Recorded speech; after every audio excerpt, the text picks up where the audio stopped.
This video is the purpose of the entire series. So I did put a perk in Army Organization and go to 9. And by what I mean by the purpose of the entire series, it's to show you how playing a minimum army size affects scaling. So what we have here is I have 40,000 men, the enemy army is 44,700 and 153 guns. By the way, that tells me that I can just jump right into this battle as the army is right now, and I'm going to win, because that's so close to 1-to-1. The enemy has 62 units. His unit number is not going to change, which is interesting. I have 69 units. That number is going to change. So Pandakraut did an enormous amount of work. I recommend everyone go to Reddit and read it. He did a lot of experiments. So mine is 44 enemy versus 40, but my force pool that I'm dealing with is up to 74,000. He did some experiments. He had some lower numbers because the enemy force pool was smaller. So the first thing I do is I delete my ballast units. Now I'm not going to be able, so what that tells me is the enemy force pool is not the total number of men available for the battle, but it does affect scaling. And the higher the force pool, the higher the minimum limit that the enemy army can be. So it affects the minimum and the max for scaling. So I get rid of the ballast units, and the army is at 44,700, 153, and my army is at 33,000. Also, I win. I mean, I'm going to win that battle. I could just play the battle, and I'm going to win. So the first thing I do is make sure I have all the officers built. Now I have $430,000, and I can buy a lot of weapons. So I certainly want these weapons, artillery. I forget to pick up the 6-pound rifle, which is a great battery of artillery. So that's going to be about another 10,000, I guess. So I want all these sharps, beautiful weapons. I just want the really good stuff. I don't want to buy stuff that I can pick up later because there's a ton of it. So I want those Sharps 59s, or at least a bunch of them, enough to equip my units, and I'm going to buy those in a little bit. So I'm down to 320 right off the bat. I'm going to end up spending about 200,000 for the entire camp. I'm going to buy the 6-pound rifle. I'm going to buy the 59s for my Cav, which is a really good unit.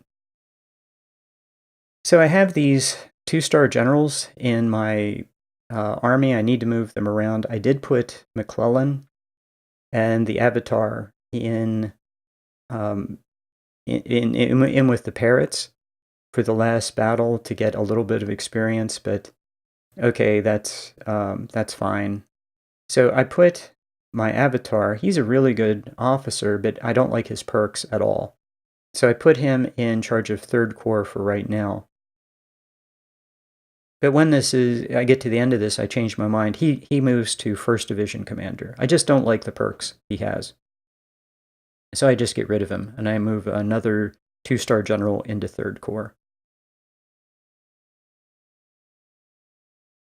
Anyway, this is the army I have. So the first thing I want to do is move officers around.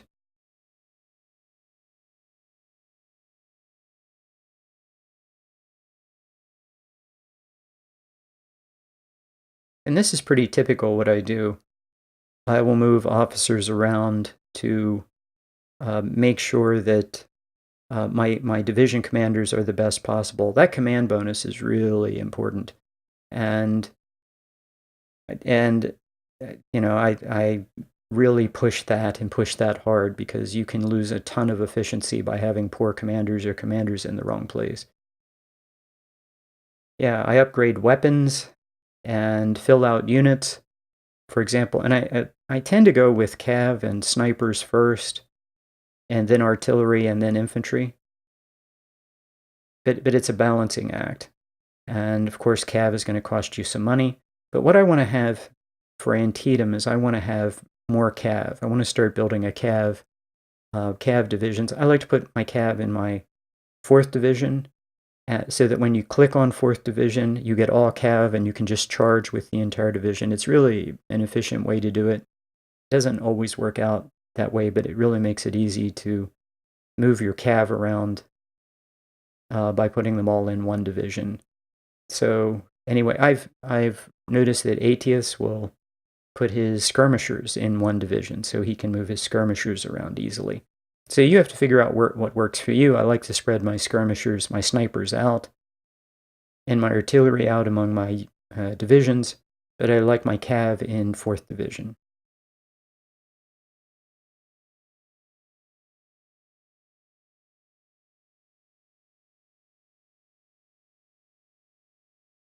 I'm about to make a mistake. I'm about to buy some 10-pounders. It's not a big mistake. I'm going to need them shortly, so yeah, I'm going to build another artillery unit eventually, and I didn't notice that I had the 6-pound rifles, so I would have been able to have built that last unit for free and not spend $10,000 for equipment. So never pay for what you can get for free. And here's another thing I want to do for free.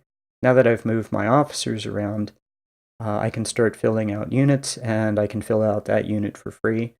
But before you start filling out your infantry, always save first, because you are going to not like what you do, and you're going to redo it a couple times in most cases.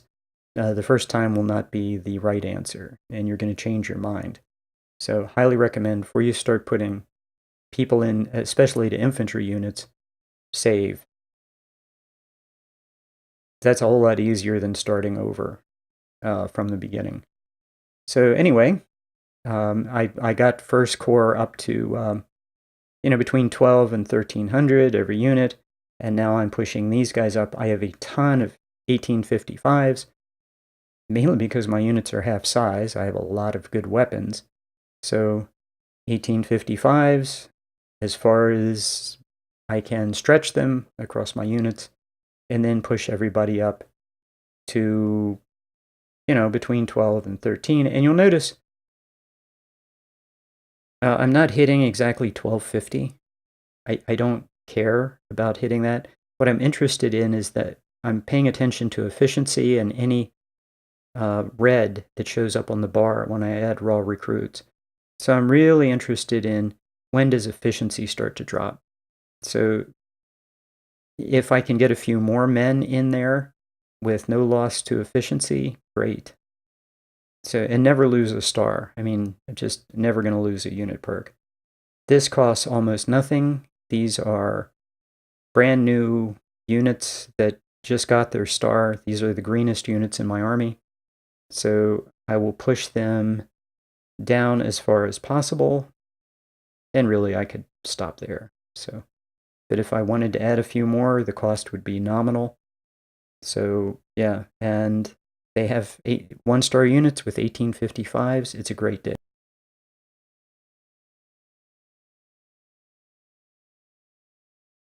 Enfields are as good as 1855s in my opinion, so I'm going to use Enfields because it's free and I have now a bunch of them. Never lose the star. It's a lot of red. So, and then, yeah, just pushed them up for a couple of $1,000s. And my idea is that they'll bleed down in battle and be closer to 1250 after the battle, which is the goal. So I intend for these guys to fight and fight a lot. My goal in Antietam is that everybody but First Corps fights, because this is their chance to get experience. This is where I want most of my fighting to take place, most of the XP and most of the losses.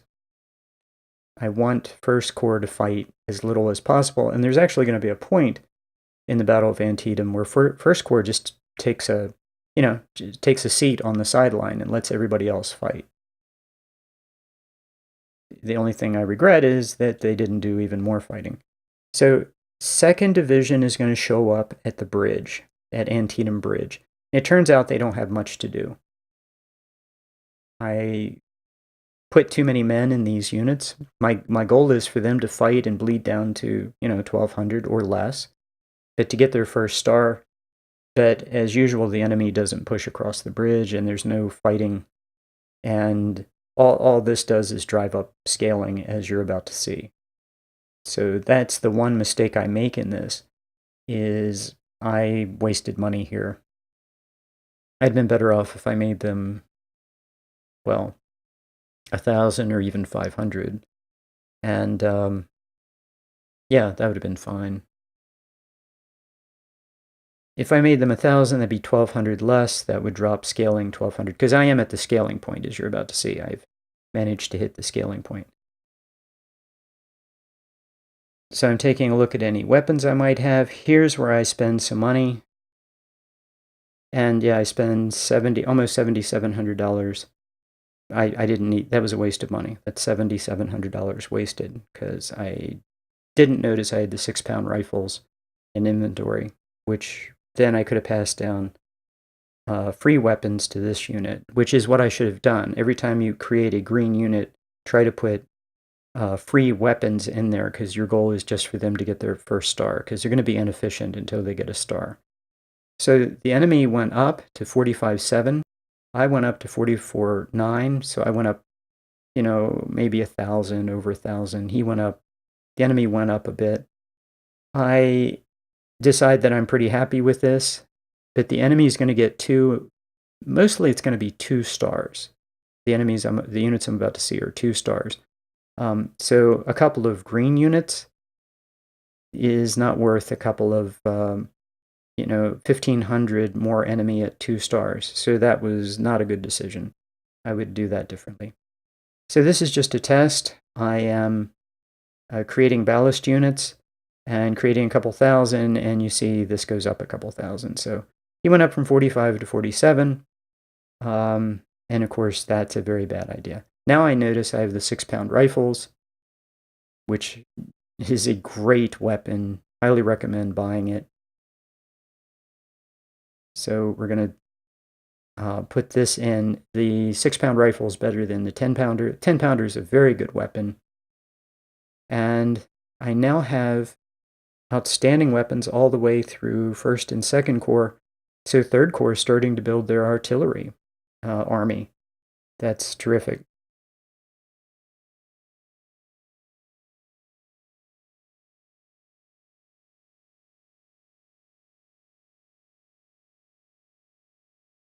Okay, the units that are over 1,300, and I have 2 of them at 2 stars. There's 1 in 1st Corps, and there's 1 that's oversized in 2nd Corps. They're the units that I had bleed down, if that makes sense. Yeah, what I'm doing now is I'm taking my best 2-star. I just put a guy in as a placeholder. Moved the Avatar to 1st Division, and I'm moving my best 2-star general to 3rd Corps. And this is the perk I want him to have. I want him to have Trainer, and it'll help my green units get experience faster. And I'm going to keep him in 3rd Corps. I think 3rd Corps, well, he'll maybe move to 4th Corps, and then, who knows, 5th Corps, if 5th Corps becomes a fighting army. In this game, you need at least 1 ballast corps. So whatever corps needs experience, this guy is going to go there. He's going to be a 2-star, and he's going to give that perk to the green troops so they get their experience faster.